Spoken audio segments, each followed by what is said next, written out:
Hello बच्चों, welcome back to my channel. कैसे हैं आप सब लोग। आप लोग की UPPSC assistant accountant and auditor की क्लासेस चल रही थी, जिसमें कि आपकी जो भी सिलेबस है उसी के अकॉर्डिंग मैं प्रिपरेशन करा रही थी।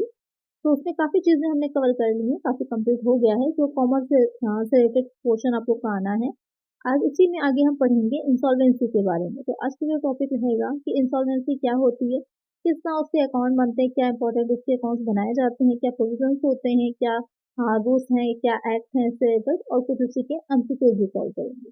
अगर प्रीवियस वीडियोस आपने नहीं देखी हैं तो उसका लिंक आपको डिस्क्रिप्शन में मिल जाएगा। एक प्लेलिस्ट बनी है जहाँ आपको सारी वीडियोस मिल जाएंगी, तो आप आसानी से पूरा अपना सिलेबस कवर कर सकते हैं जो कॉमर्स से रिलेटेड पोर्शन आपको करना है।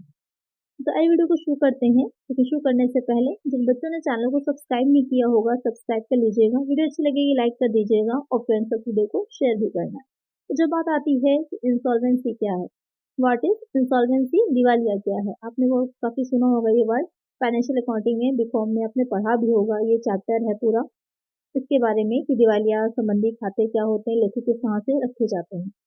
तो जब बात की जाती है इंसॉल्वेंसी की, तो insolvency is the state that a company और individual enters when they are not able to pay their डेब्ट। एक ऐसी सिचुएशन है, एक ऐसी स्टेट होती है, एक ऐसी वित्तीय स्थिति है, फाइनेंशियल स्टेट है, जहां पर किसी इंडिविजुअल के या किसी कंपनी के जो अपने एसेट्स होती हैं वो बहुत कम रह जाती हैं और लायबिलिटीज ज़्यादा हो जाती हैं। यानी कि उसके पास इतनी एसेट्स नहीं रहती हैं कि अपनी लायबिलिटीज को पे कर सके, चुका सके। जो उसने लोन्स लिए हैं उन लोन्स को चुका सके, इतनी एसेट्स उसके पास नहीं रह जाती हैं। या फिर फ्यूचर में भी एक और पॉइंट भी है साथ में इसमें, in effect they are not able to pay back the money or either currently or in the future, कि करंट में या फिर फ्यूचर में भी वो उनको रीपे कर पाएगा उन लोन्स को। तो ऐसी सिचुएशन, ऐसी स्थिति क्या कहलाती है, ऐसी स्थिति हो जाती है इंसॉल्वेंसी की, दिवालिया की स्थिति कहलाती है। नॉर्मल सी बात है, कोई व्यक्ति है उसके पास बहुत ज्यादा उसने लोन ले रखा है, लेकिन इतने पैसे नहीं है, इतना उसके पास ना ही एसेट्स हैं जिनको बेच करके वो उनको चुका सकेगा, वो उस लोन को का पेमेंट कर सकेगा।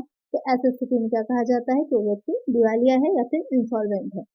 यहाँ पर एक पॉइंट जो निकल करके आता है, अगर हम बात करें सबसे पहला वाला, जो एसेट्स होती हैं उसकी जो संपत्तियां हैं वो कम हो जाएंगी, एसेट्स यहाँ पर कम हो जाएंगी और लायबिलिटीज बढ़ जाएंगी। एक सिचुएशन ये निकल के आती है। और एक बात और होती है यहाँ पर कि कभी कभी कुछ व्यक्ति ऐसे होते हैं जिनकी एसेट्स कम रह गई, लायबिलिटीज बहुत हो गई, तो वहां पर वो स्वयं ही, जो न्यायालय होता है, कोर्ट होता है, वहां पर अपनी दे सकते हैं एप्लीकेशन की मेरे पास इतनी संपत्तियां नहीं रह गई हैं कि मैं अपने सारे लोन्स को रिपे कर सकूं। तो वो वहां से भी इंसॉल्वेंसी के लिए, कि दिवालिया के लिए अपना एक संरक्षण भी होता है, एक तरह सिक्योरिटी मिल जाती है, क्योंकि फिर वो सरकारी जो निस्तारक होता है, रिसीवर होता है, उसके अंडर में चली जाती हैं सारी एसेट्स। उसके बाद वही डिसाइड करता है कि कौन प्रेफरेंशियल है, कौन फुली सिक्योर्ड है, कौन सिक्योर्ड है। आगे इसमें आप पढ़ेंगे भी, जो इसका स्टेटमेंट ऑफ अफेयर्स बनता है वहां पर, तो उसके अकॉर्डिंग वो डिसाइड करता है। तो एक तो आपकी एसेट्स कम रह जाएंगी, लायबिलिटीज बढ़ जाएंगी। दूसरा हो जाता है कि कोर्ट जो होगा, कोर्ट भी किसी भी व्यक्ति को उसके दिवालिया घोषित कर सकता है, इंसॉल्वेंट घोषित कर सकता है। इन दोनों ही स्थितियों में जब कोई व्यक्ति दिवालिया हो जाएगा, उसके पास कोई संपत्ति नहीं रह जाएगी, तो ऐसे व्यक्ति को दिवालिया कहा जाएगा। आइए इसमें आगे देखते हैं कि जैसे बहुत सी बार आप लोगों ने सुना होगा, एक होता है दिवाला या दिवालिया और दूसरा हो जाता है दिवालियापन, यानी कि इंसॉल्वेंसी एंड बैंक्रप्सी। वैसे इंडिया की अगर हम बात करें तो इंडिया में जनरली दोनों को एक ही समझा जाता है, एक ही माना जाता है, लेकिन बाहरी कंट्रीज में इन दोनों में डिफरेंस है। क्या डिफरेंस है, आइए एक बार देख लेते हैं कि insolvency refers to a financial state where a person or business is unable to pay their डेब्ट एज दे बिकम ड्यू। यानी कि एक ऐसा व्यक्ति, कोई व्यक्ति, ऐसी स्थिति है दिवालिया जिसमें कोई व्यक्ति अपने व्यवसाय में जो भी बकाया राशियां हैं जो कि उसे पे करनी है, अपने ऋण का भुगतान करना है, उसको करने में असमर्थ हो जाता है, नहीं चुका सकता। तो ऐसी स्थिति क्या हो जाती है, इंसॉल्वेंसी की हो जाती है। वहीं अगर हम बैंक्रप्सी की बात करें तो bankruptcy is a legal process, ये एक वैधानिक या फिर कानूनी प्रक्रिया मानी जाती है जो बैंक्रप्सी होती है। It is undertaken when an individual can no longer afford to pay off their डेब्ट। ये तब स्टार्ट होती है या तब शुरू की जाएगी जब कोई भी व्यक्ति अपने कर्ज या लोन जो उसने लिया है उसको चुकाने में असमर्थ हो जाएगा। You can choose to file for bankruptcy yourself. आप स्वयं से, कोई भी व्यक्ति स्वयं से दिवालिया होने के लिए या अपने आप को दिवालिया घोषित करवाने के लिए, इंसॉल्वेंट घोषित करवाने के लिए फाइल कर सकता है कहाँ? कोर्ट में। जैसे कि मैंने 2 सिचुएशन बताई थी आपको। यहाँ पर जो पहले 2 सिचुएशन मैंने आप लोग को भी बताई हैं कि एक में एसेट क्या है, कम हो गई, दूसरे में कोर्ट के थ्रू। तो जहाँ पर एसेट कम हो गई वो हो गया इंसॉल्वेंसी की स्टेज, और यहाँ पर कोर्ट के पास जाकर के कोई व्यक्ति खुद चाह रहा है कि हमको संरक्षण दिया जाए, हमको प्रोटेक्शन दी जाए क्योंकि मेरे पास अभी इतनी एसेट नहीं रह गई है, तो फिर जो कोर्ट होगा वो उसको दिवालिया घोषित करेगा, तो ये हो जाएगी बैंक्रप्सी की स्टेज। अब आपको समझ में आ गया होगा दोनों के बीच में डिफरेंस, इसलिए मैंने आपको दोनों पॉइंट आप लोग को बताए थे। एक हो जाएगी इंसॉल्वेंसी की स्टेज, दूसरी हो जाती है बैंक्रप्सी की। वैसे इंडिया में दोनों को सेम ही माना जाता है, बुक में भी आप देखेंगे। जैसे कि मैं आप लोग को जो भी पढ़ाती हूँ तो ज़्यादातर जो आप लोग की फाइनेंशियल अकाउंटिंग की बुक है या फिर जो एनसीईआरटी में आपको मिल जाएगी, इंटर की 12th की जो एनसीईआरटी है आपको ऑनलाइन मिल जाएंगी, फ्री है। साइट पर जाइएगा, एक शॉर्ट मैंने अपलोड भी किया था इससे रिलेटेड कि किस तरह से आप एनसीईआरटी की बुक्स को डाउनलोड कर सकते हैं, तो वहाँ से भी आप देख सकते हैं। मोस्टली मेरा ज़्यादा कंटेंट उसी से ही रहता है, जिससे कि आप लोग को ऑथेंटिक इन्फॉर्मेशन मिल सके। गूगल पे देखिएगा तो एनसीईआरटी की बुक्स आपको मिल जाएंगी, फ्री ऑफ कॉस्ट है। पीडीएफ वहाँ से भी आप डाउनलोड कर सकते हैं बुक्स की, और वहाँ से भी पढ़ सकते हैं। कैसे डाउनलोड होंगी तो इसका एक शॉर्ट अपलोड है, लिंक मैं डिस्क्रिप्शन में दे दूंगी, देख लीजिएगा आप लोग। अब आपको समझ में आ गया होगा इंसॉल्वेंसी क्या है, बैंक्रप्सी क्या है।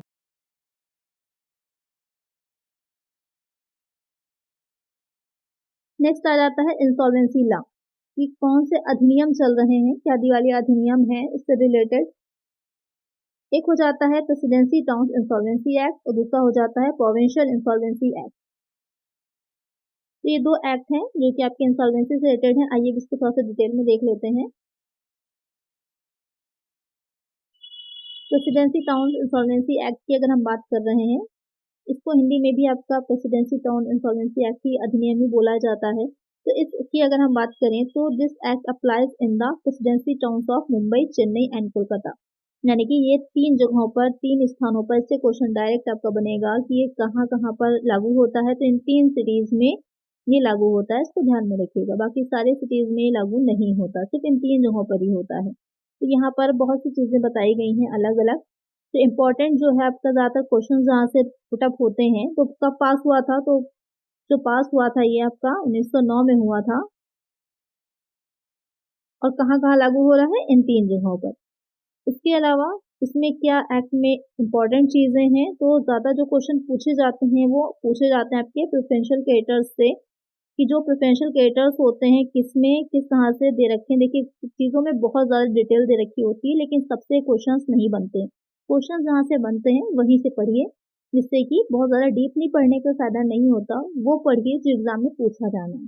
तो पहला पॉइंट इसमें क्या है कि आर डेप्ट to the government or to any local authority, कि गवर्नमेंट को या फिर किसी सरकारी निकाय जो है, जैसे कि नगर पालिका होता है, नगर निगम है, उनको किसी भी तरह का कोई ऋण है या फिर कोई कर है तो वो प्रेफरेंशियल माना जाता है, पूर्वाधिकार माना जाता है इस एक्ट के अकॉर्डिंग।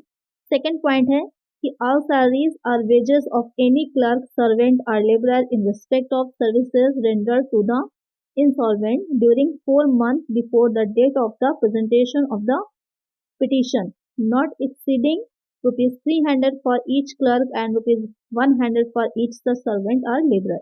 यहाँ पर क्या कह रहा है कि जो भी सैलरीज हैं या फिर जो वेजेस होती हैं, वेतन और मजदूरी 2 अलग अलग चीजें होती हैं। वेतन जो होता है वो आपको मंथली दिया जाता है, और वेजेस जो होती हैं वो आपकी दैनिक भी हो सकती हैं, डेली वेजेस हो सकते हैं, पर आवर के अकॉर्डिंग भी हो सकता है।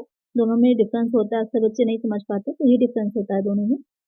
तो किसी क्लर्क या सर्वेंट को या फिर किसी मजदूर को जो दिया जा रहा है, तो उसके लिए भी यहाँ पर यह है कि पिटीशन फाइल करने के जो भी पिटीशन होगी उसमें फाइल अगर की जा रही है कोर्ट में, तो उस डेट से पहले के, बिफोर लिखा हुआ है, उससे पहले के कि 4 मंथ्स तक का जो होगा, तो क्लर्क के लिए कितना है 300 फॉर ईच, यहाँ पर लिमिट नहीं है, प्रत्येक के लिए 300 तक। और जो मजदूर होते हैं यहाँ पे, जो लेबर होगा जिनको वेजेस दी जा रही है, उनके लिए 100।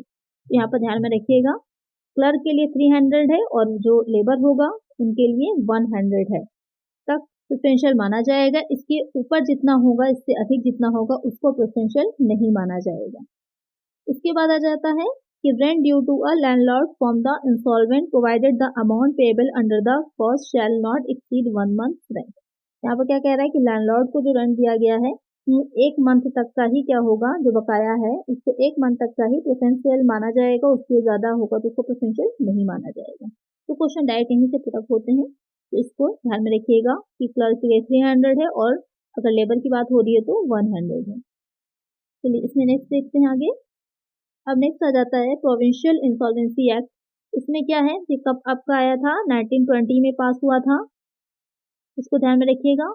और ये पूरे इंडिया में लागू होता है, पूरे इंडिया में इसको इसी के अकॉर्डिंग चलता है, लेकिन कहाँ पर नहीं होता, बॉम्बे, मद्रास और कलकत्ता, यानी कि उन 3 जगहों पर, उन 3 सिटीज में जहाँ पर कि आपका प्रेसिडेंसी टाउन इंसॉल्वेंसी एक्ट जो है वो लागू होता है, वहां पर ये एक्ट लागू नहीं होता है।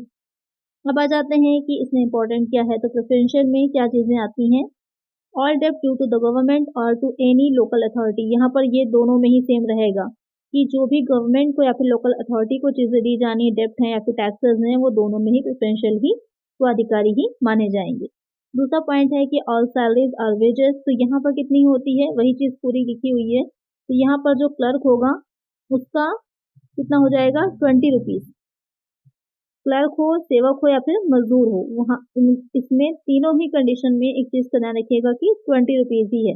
वहाँ अलग अलग था, 300 और 100 था, यहाँ क्या है, यहाँ आपका 20 ही रहेगा सभी की दशा में। लेकिन एक चीज का ध्यान रखिएगा, वहां पर बताना मैं आप लोग को भूल गई थी कि 4 मंथ, 4 मंथ का, 4 मंथ से जो पिटीशन फाइल की जाएगी उसके पहले के 4 मंथ जो होते हैं उन तक का, इसके ऊपर जो होगा वो प्रेफरेंशियल नहीं माना जाएगा। ये चीज आपकी 4 मंथ वाली जो होगी वो प्रेसिडेंसी वाले में भी लागू होगी, ध्यान में रखिएगा। तो ये पॉइंट्स जो इंपॉर्टेंट थे वो मैंने आप लोग को इसमें जिससे रिलेटेड क्वेश्चंस बनते थे तो मैंने वो आप लोग को करा दिए। आइए देखते हैं इसमें आगे। अब जब हम आगे इसमें अकाउंट्स बनाते हैं तो यहाँ पर 2 तरह के अकाउंट्स बनते हैं। एक अकाउंट जो बनता है वो स्टेटमेंट ऑफ अफेयर बनता है, स्थिति का विवरण बनाया जाता है, और दूसरा बनाया जाता है डिफिशियंसी अकाउंट। आगे हम देखेंगे कि कैसा होता है स्टेटमेंट ऑफ अफेयर और किस तरह का होता है डिफिशियंसी अकाउंट। इससे पहले हम एक चीज देख लेते हैं, क्योंकि 2 चीजें जो आपके स्टेटमेंट ऑफ अफेयर है 2 साइड रहते हैं, एक आपका लायबिलिटी का होता है, दूसरा हो जाता है एसेट का। जैसे कि बैलेंस शीट में रहते हैं 2 साइड, इसी तरह इसमें भी 2 साइड रहते हैं।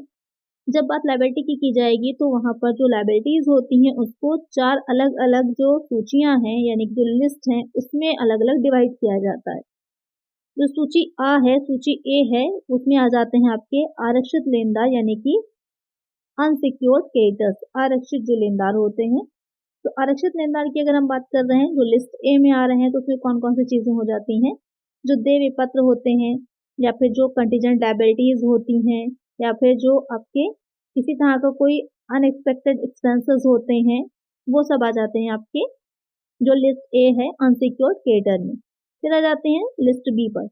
लिस्ट बी में वो आ जाते हैं जो पूर्व रक्षित होते हैं, फुली सिक्योर्ड क्रेडिटर्स होते हैं, यानी कि जितना भी जो भी उनके लिए उनको लोन दे है, ऋण दे है, उनके लिए पर्याप्त सिक्योरिटीज, सफिशिएंट सिक्योरिटीज रखी हुई हैं उनको चुकाने के लिए, इसीलिए उन्हें क्या बोलते हैं, फुली सिक्योर्ड बोला जाता है। तो जब वो क्वेश्चन आपका आएगा तो वहां पर दे रखा होता है कि कौन सा लोन ऐसा है जिसमें कितनी, जैसे कि 5000 का लोन है, सपोज कर लीजिए 5000 का लोन, और कहा जाता है कि इसके लिए 5000 की ही कोई फर्नीचर रखा गया है सिक्योरिटी के तौर पर, तो वो क्या हो जाएगा, फुली सिक्योर्ड हो जाएगा। उसके बाद आ जाएगा लिस्ट सी। लिस्ट सी में क्या हो जाते हैं, पार्टली सिक्योर्ड क्रेडिटर्स यानी कि अंशतः रक्षित। अब जैसे कि एग्जांपल लिया 5000 का है, तो 5000 के लोन के लिए अगर 4000 का रखा गया है तो 1000 क्या हो जाएगा, अनसिक्योर्ड हो जाएगा, तो ये क्या हो जाएंगे, पार्टली हो जाएंगे, ये लिस्ट सी में आएंगे। उसके बाद आ जाता है लिस्ट डी। लिस्ट डी में कौन से आते हैं, प्रेफरेंशियल क्रेडिटर्स आते हैं। प्रेफरेंशियल क्रेडिटर्स अभी आप लोग को मैंने समझा ही दिया अलग अलग एक्ट्स के अंडर में कि किस तरह के इससे निकाला जाएगा प्रेसिडेंसी में और कौन से प्रोविंशियल वाले हो जाते हैं। उसके बाद आ जाते हैं एसेट्स, संपत्तियां। संपत्तियों की अगर बात करें तो लिस्ट ई में आपका क्या जाता है, संपत्तियां, प्रॉपर्टी आती हैं। तो लेकिन यहाँ पे एक चीज का ध्यान रखिएगा, जो फिक्टिशियस एसेट्स होती हैं उनको नहीं दिखाया जाता है, या फिर ऐसी एसेट्स को इसमें शामिल हम नहीं करते हैं जो कि कहीं पर सिक्योरिटी की तरह रखी थी। जैसे कि इसमें अभी मैंने एग्जांपल जो फर्नीचर का लिया था, जो 5000 का फर्नीचर रखा गया था सिक्योरिटी में, तो उसको हम यहाँ पर नहीं दिखाएंगे। उसके बाद आ जाता है बाकी सारी एसेट्स इसमें आपकी शामिल की जाती हैं, दिखाई जाती हैं। फिर आ जाता है लिस्ट एफ। लिस्ट एफ में क्या होते हैं, बैड डेब्ट रखे जाते हैं, यानी कि वो ऐसे डेब्ट जो कि नहीं चुकाए गए हैं या फिर नहीं चुकाए जाएंगे, अपर्याप्त हैं, संदिग्ध हैं, वो सब इसमें रखे जाते हैं। फिर आ जाता है लिस्ट जी। लिस्ट जी में क्या आते हैं, bills of exchange and other securities. List G में एक क्वेश्चन डायरेक्ट यहीं से पुटअप होता है कि बिल्स ऑफ एक्सचेंज जो है वो किस लिस्ट में दिखाए जाते हैं, तो आपको सीधे से आंसर हो जाएगा लिस्ट जी में दिखाया जाता है। इसके अलावा कौन से होते हैं, जो भी आपके प्रोमिसरी नोट होते हैं, प्रतिज्ञा पत्र होते हैं, वो भी इसी में दिखाए जाते हैं। उसके बाद आ जाएगा लिस्ट एच।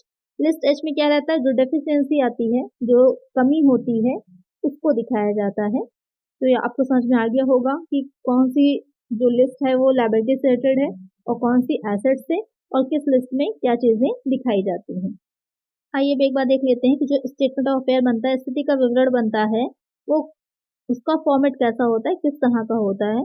जैसे कि मैंने बताया था कि एक साइड आपकी लायबिलिटीज होती हैं, दूसरी साइड क्या हो जाते हैं, एसेट हो जाती हैं। लायबिलिटीज में पहली आपकी लिस्ट ए होगी अनसिक्योर्ड क्रेडिटर्स की, फिर लिस्ट बी हो जाती है फुली सिक्योर्ड की। इसमें एस्टिमेटेड वैल्यू क्या है, सरप्लस कितनी निकल के आई, amount thereof carry to list C. फिर आ जाता है फिर balance thereof contra partly secured list C आ जाते हैं। फिर आ जाती है लिस्ट डी। लिस्ट डी में यहाँ पर भी देखिए बताया हुआ है कि क्या क्या चीजें होती हैं, creditors for rates, taxes, salaries and wages payable in full as per list D, यहाँ पर दिखाया जाता है।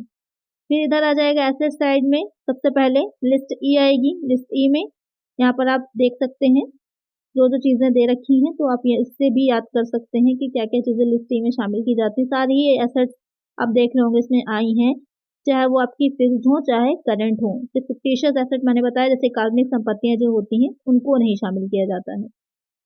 इसके बाद आ जाएंगे लिस्ट एफ, जो डेप्ट होते हैं उनको दिखाना है, गुड होंगे, जो डाउटफुल होंगे, जो बैड होते हैं उनको।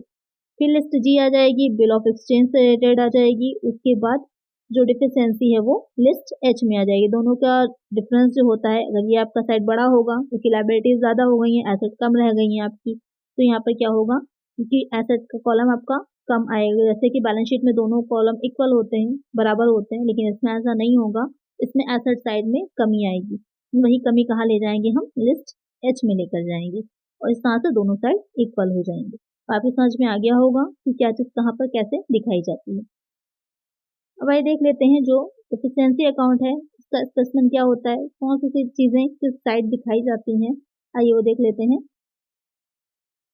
इस स्टेटमेंट में क्या होता है, एक साइड आपके क्या हो जाते हैं, जितने भी इनकम्स हुई हैं वो दिखा दी जाती हैं, और दूसरे साइड में क्या होते हैं, एक्सपेंसेस दिखाए जाते हैं जो भी हुए हैं। तो यहाँ पर जो डेबिट साइड है वो हो जाएगा आपका जो भी प्रॉफिट हुए हैं, जो भी उसको लाभ हुए हैं, जो भी चीजें मिली हैं, और जो क्रेडिट साइड है उसमें क्या दिखाया गया है, सारे एक्सपेंसेस दिखाए गए हैं। इसीलिए एक्सपेंसेस का साइड बड़ा हो जाएगा और डेबिट साइड छोटा हो जाएगा, इसीलिए आपका लिस्ट एच की जो डिफिशियंसी है वो निकल के डेबिट साइड में आ जाएगी। तो आपकी समझ में आ गया होगा। बाकी देख लीजिए क्या क्या चीजें इसमें दिखाई गई हैं, एक नजर, इतना डीपली नहीं पूछेगा लेकिन एक नजर बस देख लीजिएगा, सारी चीजों को पढ़ लीजिएगा कि क्या किधर दिखाया गया। चलिए अब यहाँ पर आपके जितना भी थ्योरी पोर्शन था वो कंप्लीट हो गया। अब आइए देखते हैं इससे रिलेटेड कुछ एमसीक्यू सॉल्व करते हैं कि कितनी हमने पढ़ा है, कितना हमको अभी तक समझ में आया है। तो फर्स्ट क्वेश्चन लेते हैं, presidency town insolvency act not applicable to dash. Presidency town insolvency act किस पर लागू नहीं होता है, मुंबई, दिल्ली, चेन्नई, कोलकाता। यहाँ पर क्वेश्चन कह रहा है कि जो प्रेसिडेंसी टाउन इंसॉल्वेंसी एक्ट है वो किस पर लागू नहीं होगा। तो किस पर लागू नहीं होगा, आपको पता ही है, मुंबई पर लागू होता है, चेन्नई पर होता है और कोलकाता पर होता है। तो किस पर लागू नहीं होगा, दिल्ली पर लागू नहीं होगा, दिल्ली पर लागू नहीं होगा। तो इसका आंसर क्या हो जाएगा, ऑप्शन बी। आइए सेकंड क्वेश्चन लेते हैं, provincial insolvency act not applicable in dash.